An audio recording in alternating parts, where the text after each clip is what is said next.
The quote that I'm going to be discussing is from chapter 7, from Beloved. It is, saying more might push them both to a place they couldn't get back from. He would keep the rest where it belonged, in that tobacco tin buried in his chest where a red heart used to be. Its lid rested shut. For this quote, Paul D finally starts to reveal his horrors of being a slave. But Seth's mindset is to hold everything in and push it away in order to lessen the hurt.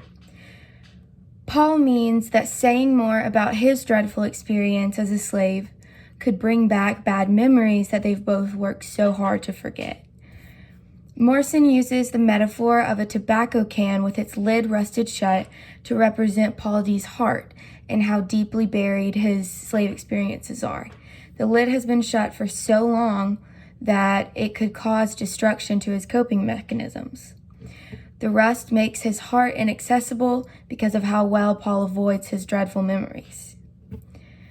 Paul struggled for 18 years going through constant running and hiding while being a slave. He even compares his quality of life as a slave to being worse than the chickens that were on the farm with him. He said that even the chickens could roam from place to place, but even he couldn't. Paul sees Seth as a sturdy person because of her very intense coping mechanisms. She does not want to see all the horrors of his past life, and it may spark a downward spiral within herself. Now, referring to the ghost in the story, so the ghosts are the ghosts of their past. So it's the ghost of the memories of both of their lives as being slaves.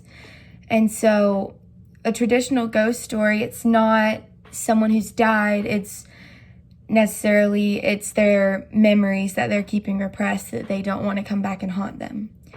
And for the two questions, what do you think would have happened if Seth was originally with Paul D and not Hal? And why do you think Denver hates hearing about Seth's past life so much?